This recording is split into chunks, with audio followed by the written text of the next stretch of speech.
Sziasztok srácok, a Lippi vagyok, ez itt újra a Freestyle foci, itt vagyok a Szlován stadionjában, méghozzá azért, hogy bemutassam nektek a legújabb Nemesis 19 pluszos cipőt, és ez nem más, mint a 302 Redirect Packhez tartozó csuka, ami itt van ebben a szatyorban. Nézzük is!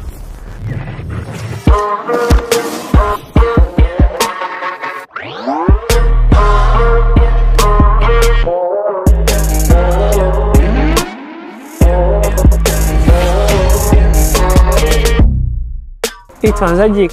Igazából amúgy nagyon hasonló, mint tavaly, mert ugye ez az idei csuka, és pontosan egy évvel ezelőtt a BL döntőre, azaz utána jött ki pontosan egy nappal ez a csuka, szóval amúgy nagyon-nagyon hasonló, de mégis rengeteg dologba különbözik. Nézzük ezeket. A legújabb Nemesis-t olyan sztárok fogják hordani, mint Lingard, Firmino, de a magyarok közül például Nagy Dominik is ebbe a cipőbe fogja ontani a gólokat, remélhetőleg a válogatott meccsen, ami hamarosan itt van. A legnagyobb különbség a tavalyi és az idei modell között, igazából látjátok ti is kamerán keresztül, hogy sokkal kisebb az a kis bebújóka része, szóval amúgy megint egy picit így a vékonyabb és keskenyebb lábokra próbálnak kedvezni, bár hozzáteszem, hogy amikor mi felvettük, például Máté, akinek nagyon széles a lábfeje, ezt a cipőt sokkal jobban komálja mindezt. Szóval igazából ez csak egy ilyen látszat, egy kis optika, hogy tényleg kicsit szűkebb, de amúgy belül meg tágasabb.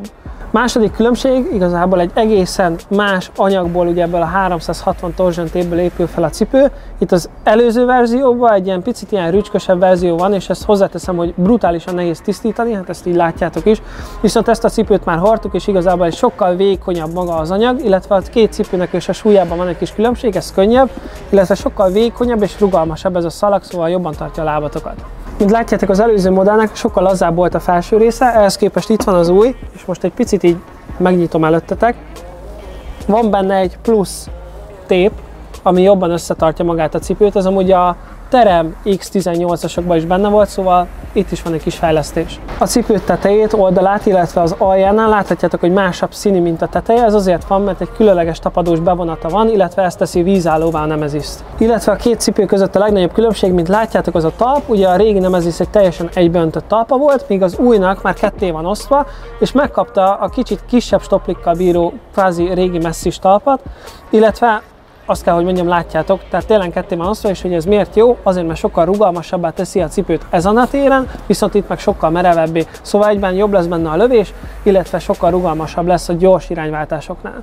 Srácok, lányok, ennyi lett volna összességében az új Nemesis. Hát nem tudtam olyan túl sok dolgot elmondani, de igazából a használata a lényeg. Nézzétek majd a következő videónkat, ahol, ha nagyon szerencsétlenek leszünk, akkor ezt a cipőt fogjuk kisorsolni köztetek, ha nem, akkor pedig a Vadiói Redirectes Predatort, ami teljesen ezüst színű és nagyon királyul néz ki, de nálunk van már a legújabb szürke X is. Hogyha tetszett a cipő, akkor dobjatok egy kommentet, mi az, ami a legjobb rajta, mit gondoltatok az új Nemesisről. Találkozunk legközelebb is egy következő videóval, illetve ne felejtsetek el feliratkozni. Sziasztok!